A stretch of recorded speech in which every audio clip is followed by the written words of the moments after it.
Rødbæk er god til at skabe pladsen til den enkelte medarbejder. Du kan få lov til at være, hvem du vil, og vi er gode til at se den enkelte medarbejders forcer og arbejde ind i dem og udvikle den enkelte medarbejder. Jeg begyndte i lære herude i 2006 og var her i lære herude indtil 2009.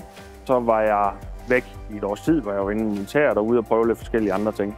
Så kom jeg tilbage her igen efter det og gik på værkstedet, blev montør og gik en 5-6 år som montør. Og så kom jeg ind først som arbejdende værkfører og så som værkfører og nu som produktionschef. Vi har en meget flad organisation herude og en meget fri tone. Det er sådan set ligegyldigt, om du er lærling herude, eller om det er direktøren, så snakker vi lige til hinanden, og alle snakker med alle.